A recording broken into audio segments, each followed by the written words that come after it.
Hoje nós vamos dar continuidade à nossa semana de oração. E até aqui nós falamos sobre escolhas, decisões, o apelo do Senhor para nós. A cada momento, a cada oportunidade, Deus tem de fato falado aos nossos corações.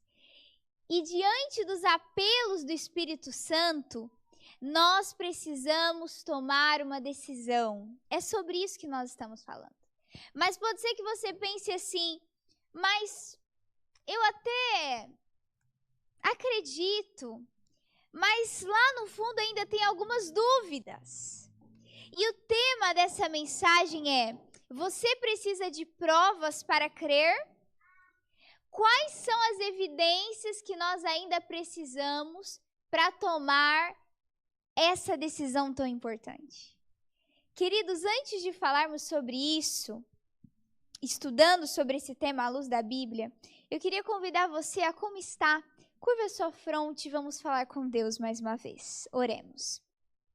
Querido Pai, santo, santo, santo Tu és. Diante da Tua sublime presença nós nos encontramos como verdadeiros adoradores. Pai, nós estamos aqui não em nossos méritos, mas nós nos achegamos a Ti com ousadia e confiança, porque nós sabemos que pelos méritos de Jesus nós podemos ser aceitos. Senhor, o Senhor nos trouxe até aqui. O Senhor nos permitiu no final desse dia estar aqui na Tua igreja, na Tua casa, para ouvir a Tua voz. Então que nada venha nos distrair, que nenhum pensamento venha nos desviar, Pai, desse momento de reflexão, e que possamos estar sensíveis à voz e ao apelo do Teu Santo Espírito. Que eu seja aqui apenas um instrumento do Senhor, mais uma vez, em nome de Jesus. Amém. Queridos, em algum momento da história do povo de Israel, eles começaram a questionar o amor e o poder de Deus. E em um momento em que começou-se a haver uma apostasia em Israel, ali no tempo do rei Acabe, Deus levanta um profeta com uma mensagem fundamental para a salvação daquelas pessoas. Eu queria convidar você a abrir comigo em 1 Reis, no capítulo 18.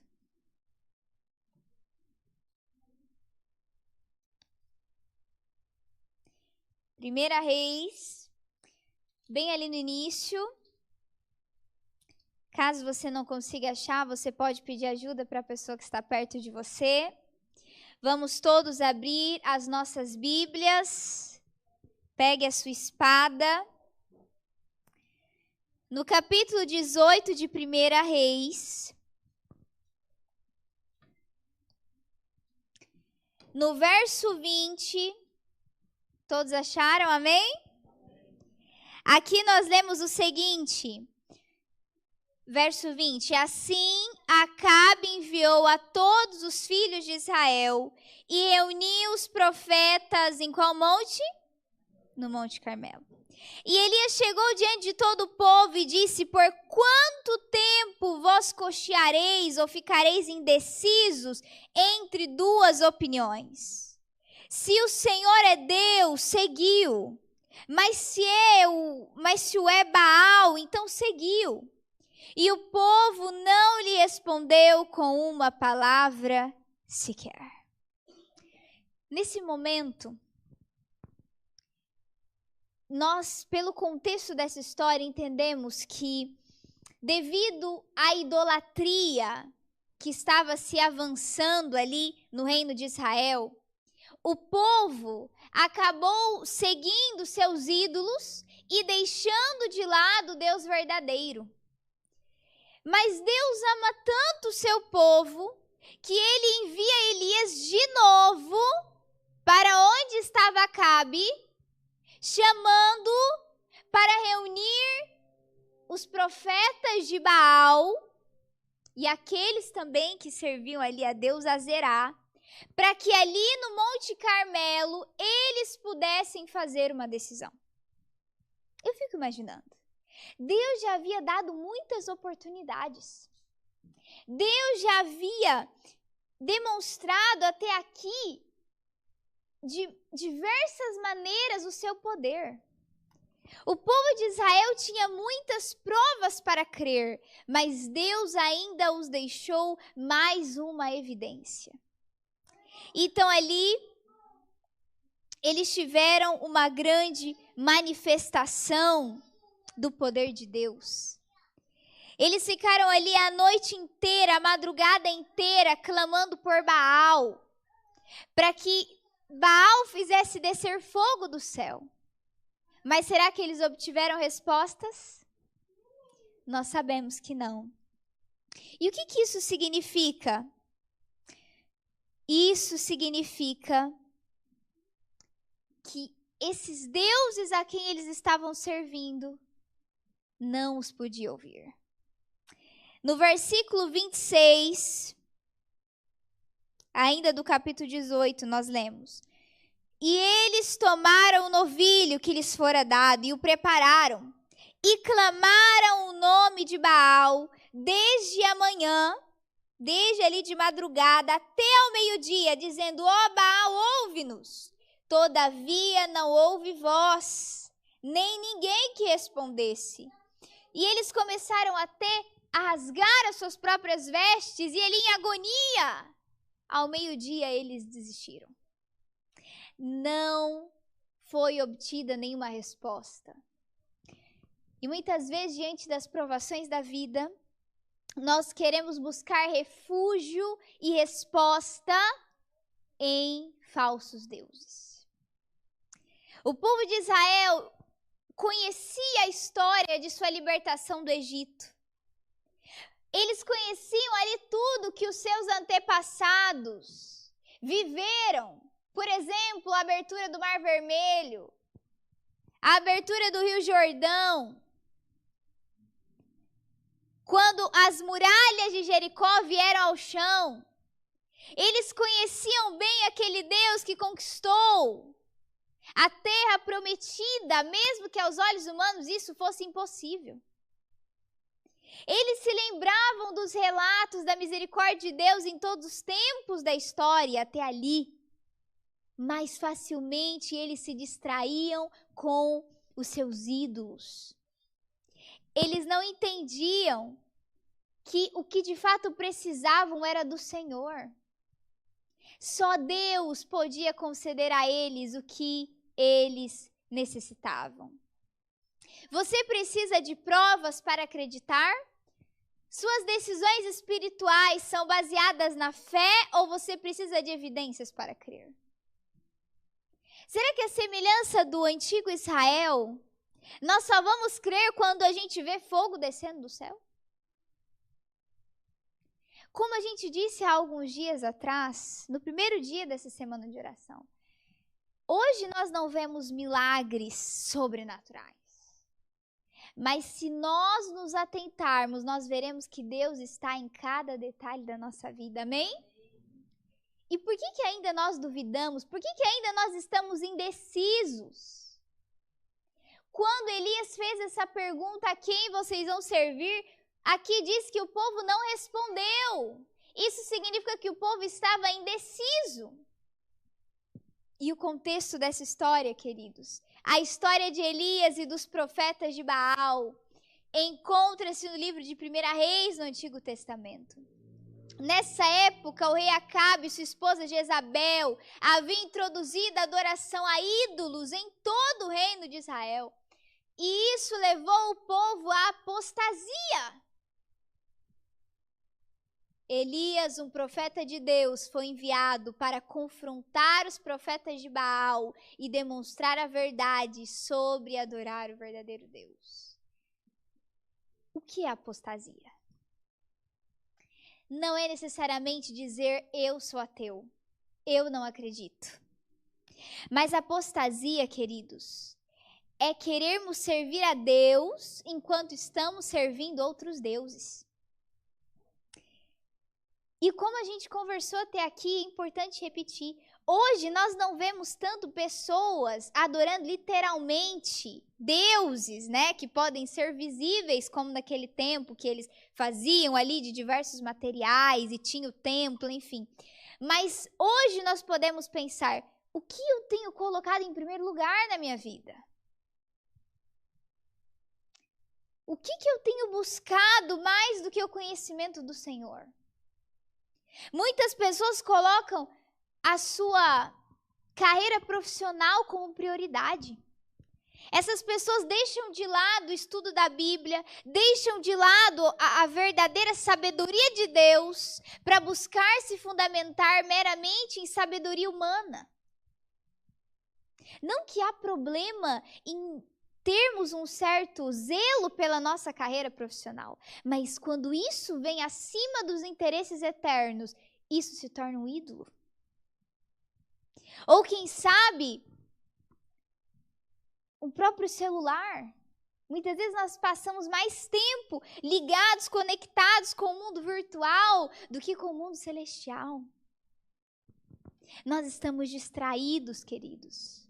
Não estamos percebendo que há outras coisas insignificantes tomando o lugar do Senhor. E sabe qual foi o propósito de Elias? Foi o propósito de todo verdadeiro profeta: levar o povo de volta para a palavra de Deus. Hoje em dia nós vemos em muitos lugares pessoas que se dizem profetas. Em muitas igrejas há dezenas, centenas de profetas.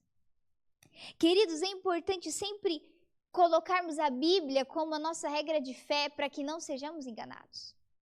Há muitos profetas atuais que só profetizam bênção. Eles não dizem nada para repreender o pecado, mas pelo contrário. Eles continuam ali massageando o ego das pessoas. Isso não faz parte da mensagem de um verdadeiro profeta. Elias destemidamente chegou ali diante de Acabe sem temer pela sua vida e disse a verdade. Ele não temeu dizer a verdade, porque, queridos, só a verdade liberta. Amém. Quando nós pensamos assim, eu não vou pregar a verdade porque eu posso assustar o irmão, não é porque eu amo, pelo contrário. Porque Elias amava o povo, por isso ele arriscou a sua própria vida para tentar salvar essa nação idólatra. E Deus, por diversas maneiras, estava chamando a atenção do povo. Ali estava reinando a falsa adoração. E a falsa adoração, queridos, não era apenas inútil, mas era também uma ofensa a Deus. Eles haviam se esquecido de quem era Deus e agora estavam buscando deuses que não existiam. Então esse desafio ousado procurou expor a fraqueza e a falsidade da adoração a Baal. Deus permitiu que Elias confrontasse o povo. E Deus não iria ficar silencioso nesse momento. Deus não iria se silenciar. Porque agora seria o momento de ficar bem claro quem era o Deus verdadeiro. E eu convido você a ir um pouco avante ainda no capítulo 18. Vamos ler então o verso 36. Olha só a oração e a fé de Elias. E sucedeu na hora da oferta do sacrifício do anoitecer, que Elias, o profeta, aproximou-se e disse: Senhor Deus de Abraão, Isaque e de Israel, que seja conhecido nesse dia que tu és Deus em Israel e que eu sou teu servo e que tenho feito todas essas coisas mediante a tua palavra. Verso 37. Ouve-me, ó Senhor, ouve-me, para que este povo possa saber que tu és o Senhor Deus e que tu tens feito se volver novamente o seu coração.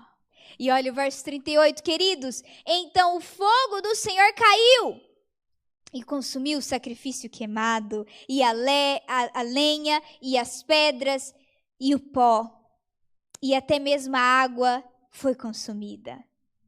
E quando todo o povo viu isso, eles caíram sobre as suas faces e disseram o quê? O Senhor, Ele é o Deus. O Senhor, Ele é o Deus. Jeová é Deus, eles disseram. Deus não precisava ter dado mais uma oportunidade para essa nação idólatra. Mas o amor de Deus é tão infinito que Ele concedeu ao seu povo querido e amado mais uma oportunidade de ver em sua frente a evidência do poder de Deus. Hoje, Deus tem nos dado mais uma evidência do seu poder e amor por nós. Muitos que acordaram nessa manhã já não se encontram mais vivos nessa hora do dia. Para muitos, hoje foi a última oportunidade de salvação. A palavra de Deus nos exorta a entregarmos o nosso coração e ouvirmos a voz do Espírito Santo no tempo que se chama hoje. Isso porque depois da morte não há mais oportunidade de salvação. A cada dia, por meio das nossas decisões, pequenas e maiores, nós estamos decidindo o nosso destino eterno. Por isso, enquanto temos vida, que há oportunidade.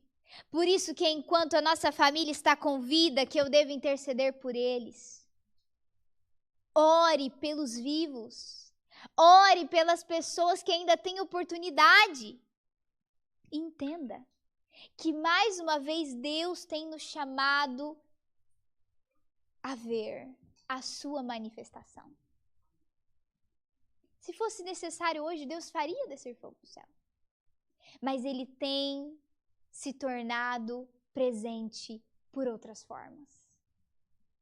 A questão é, queridos, essa demonstração do poder de Deus nesse contexto foi necessária por vários propósitos. Quando Elias orou aqui, ele não disse, Senhor, que o Senhor me responda para que eu seja engrandecido. Não foi isso que ele orou. Ele orou para que Deus respondesse, para que por meio da resposta a essa oração, quem fosse engrandecido? Deus. Quando nós oramos, amados irmãos e amadas irmãs, para que Deus nos responda, e se isso tiver o propósito de glorificar o seu nome, nós podemos ter a certeza de que já recebemos o que pedimos.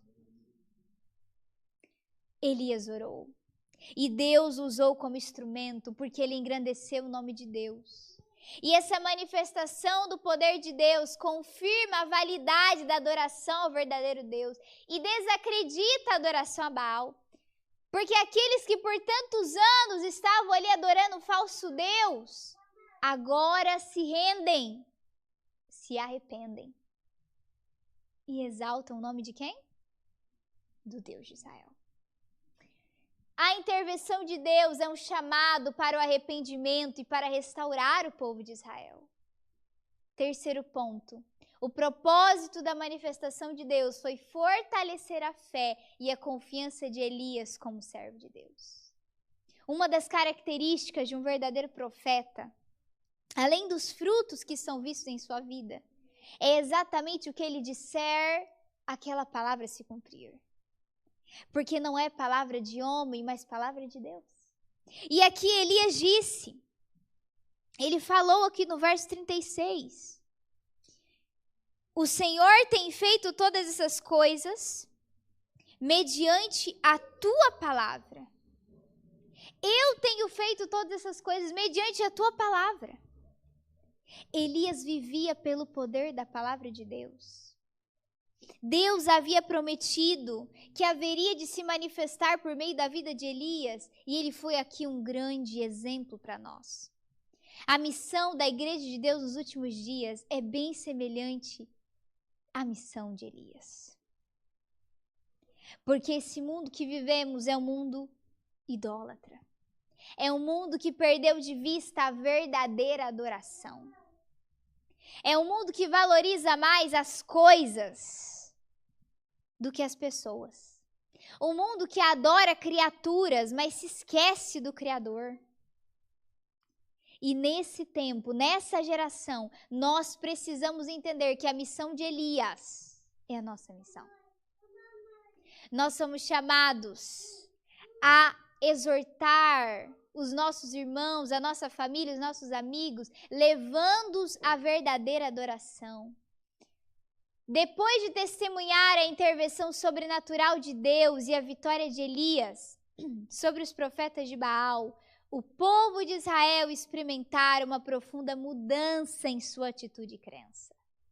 Eles não só se prostraram ali porque eles estavam com medo de Deus, mas sinceramente eles se converteram. A partir dali, não havia mais um adorador de Baal.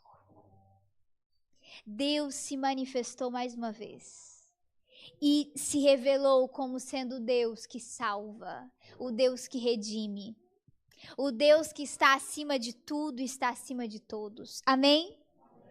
E hoje Deus também tem se revelado. Queridos, que os nossos olhos possam ser abertos para que possamos contemplar o mundo espiritual. Não é que Deus não tem nos ouvido, nós é que não temos ouvido a sua voz. Para a última igreja, lá em Apocalipse, ele diz: eis que estou à porta e bato. Se alguém ouvir a minha voz e deixar que eu entre, então eu entrarei. Ele está dizendo para nós: ei, eu estou batendo em seu coração. Isso é algo simbólico. A verdade é que Jesus tem falado à nossa consciência nesse momento. E assim como ele convidou o povo de Israel a fazer uma escolha, hoje o Senhor também nos convida a escolher. Conta-se a história de um homem que estava ali em cima do muro. Pode ser que alguns já tenham ouvido essa história. Mas eu queria convidar você a refletir. Se você não ouviu, preste bem atenção. Esse homem estava ali em cima do muro e de um lado ele via ali os anjos de Deus clamando e se angustiando para que ele pudesse vir para o seu lado. Deus então falava ali com ele e ele ainda indeciso e um pouco confuso, ele olha para o outro lado, onde estavam ali os anjos do mal e o próprio inimigo, e ele diz assim: por que vocês não estão insistindo comigo? Por que eu só ouço apelos desse lado? Eu não estou ouvindo vocês me chamarem para o lado de vocês. E então o inimigo olha para ele e diz assim: o muro é meu. Enquanto você está indeciso, você já tomou uma decisão. Queridos, ou nós estamos do lado de Jesus, ou nosso coração é totalmente para Deus, para buscar o que é eterno, ou então nós já entregamos a nossa vida para o inimigo. E pode ser que isso pareça um pouco extremo, porque a nossa geração atual diz que a verdade é relativa e que não existe isso de verdade absoluta. Não existe isso de só duas opções. Todos os caminhos levam a Deus. Mentira. Engano de Satanás. Jesus diz: eu sou o caminho. Não há outro. E para aceitar Jesus, eu preciso renunciar o meu próprio eu. Eu preciso renunciar às minhas próprias vontades. Eu preciso deixar de lado os meus gostos e preferências. Eu convido você a ir comigo um pouco à frente do livro de Gálatas. Eu sempre gosto de compartilhar com vocês partes das cartas de Paulo, porque sempre nos trazem lições preciosas. Gálatas, no capítulo 2, verso 20, olha só qual foi a decisão de Paulo e qual deve ser a nossa decisão hoje. Lá no Novo Testamento, passa Romanos, Coríntios, então nós chegamos em Gálatas. Gálatas, no capítulo 2, no versículo 20, está escrito, Paulo dizendo: estou crucificado com Cristo. Não obstante eu vivo, porém não eu, mas Cristo vive em mim. E a vida que agora vivo na carne, vivo-a pela fé no Filho de Deus que me amou e se entregou-se a si mesmo por mim. Amém? Paulo disse, já não vivo mais o eu.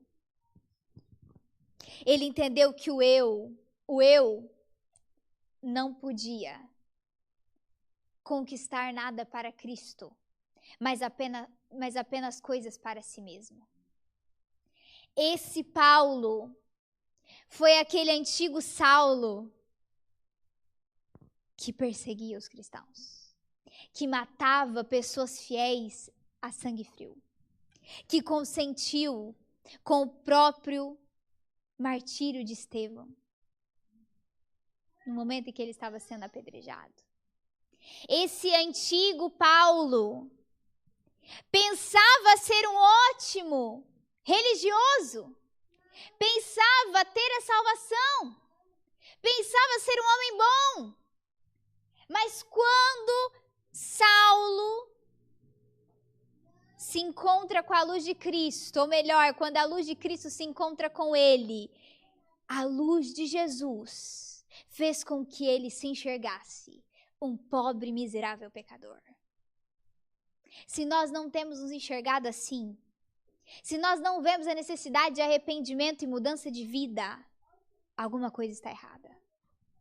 Porque quando a luz de Cristo nos encontra, enquanto estávamos caminhando para a perdição, e essa luz vem de encontro a nós, ela mostra as nossas fraquezas, ela mostra as nossas cicatrizes. A luz de Cristo nos mostra a nossa debilidade. Mas a luz de Cristo também nos mostra que há um Salvador. Há um Deus que nos dá não só 2 chances, mas milhares de chances. A questão é, essa chance hoje pode ser a última. Talvez você pense, nossa, mas a Gabi está querendo nos deixar com medo? Não, é a realidade da vida. Pode ser que essa oportunidade, nesse contexto, tenha sido a última para Israel, para muitos ali. Mas que bom que eles tomaram a sua decisão. O povo, então, se curva em adoração a Deus. Eles reconhecem o verdadeiro Deus.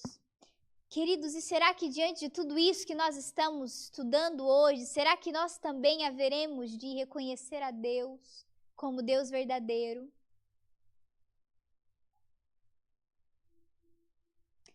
Esse episódio marca um ponto de reflexão na história de Israel.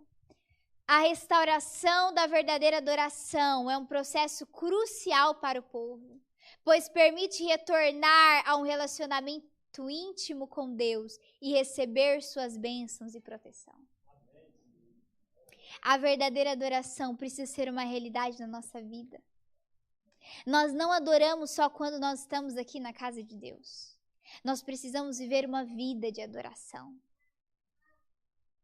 Em 1 Coríntios 10, 31, o mesmo apóstolo, esse apóstolo que foi transformado, diz assim: quer comais, quer bebais, ou façais qualquer outra coisa, fazei tudo para a glória de Deus. Isso só vai ser possível se não viver mais o nosso eu. Se hoje decidirmos nos humilhar diante de Deus, entregando tudo de nós no altar do Senhor. Deus não quer o seu dinheiro. Deus não quer os seus recursos. Deus quer primeiro o seu coração. E quando você entender que Ele só deseja ter o seu coração Então as demais coisas você também entregará no altar de Deus. Queridos, há diante de nós a oportunidade de escolher. Nós temos a oportunidade de, à semelhança do povo de Israel, após esse momento, reconhecer o Senhor como o único e verdadeiro Deus. Não há vários caminhos, não há várias verdades. Olhe para Jesus. E eu convido você a refletir nessas 3 perguntas. Responda aí na sua mente: estou adorando o verdadeiro Deus em minha vida? Como posso desenvolver uma fé mais profunda em Deus? O que posso aprender com a história de Elia e dos profetas de Baal para aplicar em minha vida hoje? Há quem diga hoje no mundo cristão que o Antigo Testamento é retrógrado e já não vale mais para a nova aliança. Queridos, como que nós vamos adorar um Deus que nós não conhecemos? Só há como reconhecer o Jesus do Novo Testamento se eu entender que Ele é aquele Deus que já estava reinando no Antigo Testamento. Toda a Bíblia é inspirada e há um só meio da sua fé ser aumentada. Sabe qual é? Conhecendo a Deus. Passando mais tempo com Deus. Porque não é possível confiar em quem não se conhece. E nem é possível passar a eternidade na presença de quem você não tem intimidade. Por isso que a comunhão com Deus começa aqui. Aprenda, queridos, com a experiência do povo no passado. Para alguns, crer é simples. Para outros, é preciso ver para crer, como Tomé. Mas o desafio permanece. Desenvolver uma fé sincera, que busca Deus e o coloca acima do quê? De tudo na vida. Se Ele não for o primeiro, Ele já não vai haver mais. Ele já não vai mais ter importância na sua vida. Por isso, decida hoje colocar o Senhor em primeiro lugar. Nesse momento, nosso irmão vai cantar um hino ao Senhor, é uma oração, suplicando por perdão. E que possamos estar orando durante esse louvor. Que possamos suplicar ao Deus de Israel perdão e misericórdia. Para que possamos recomeçar ao seu lado. Vivendo uma vida de verdadeira adoração. Amém. Que essa seja a nossa decisão.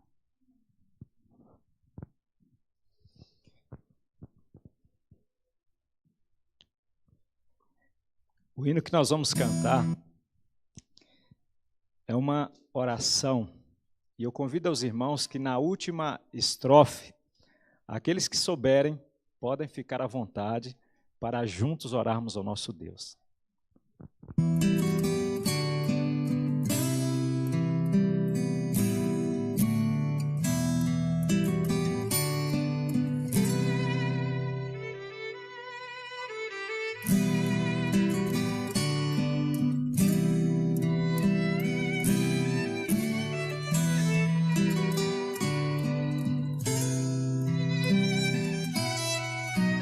Ouve, Senhor, a minha prece, eu quero aqui te pedir.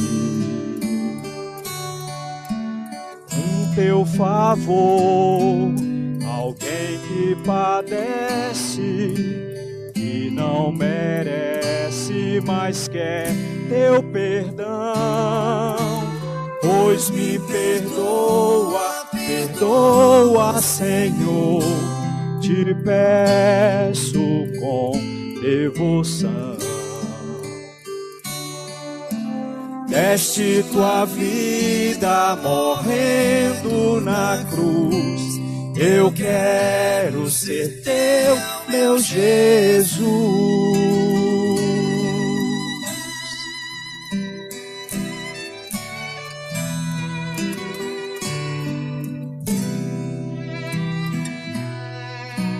Quantas vezes eu te deixei, não querendo te encontrar. Quantas vezes eu te magoei sem pensar?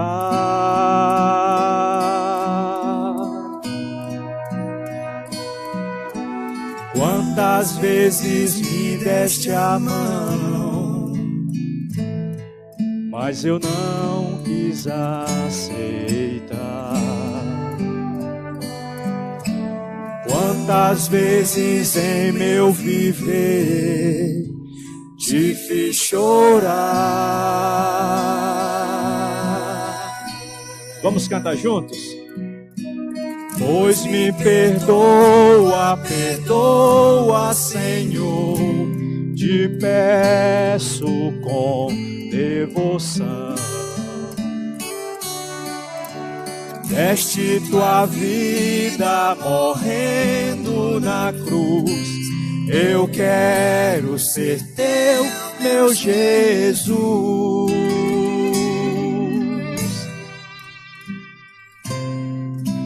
Pois me perdoa, perdoa, Senhor, te peço com devoção.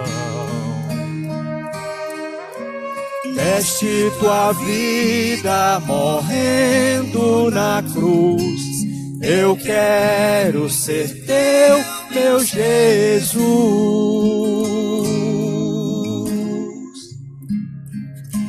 Que o eterno Deus possa derramar perdão, amor e misericórdia em cada coração, amém? E que possa derramar também poder para vencermos as nossas fraquezas e as nossas lutas, em nome de Jesus. Amém.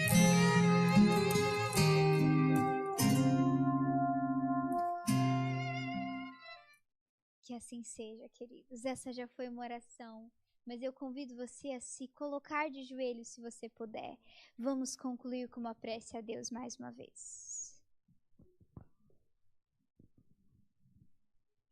Querido Pai, o Senhor é o verdadeiro Deus no céu e na terra. Não há nenhum outro que tenha o teu poder, que tenha a tua autoridade, que tenha a tua santidade.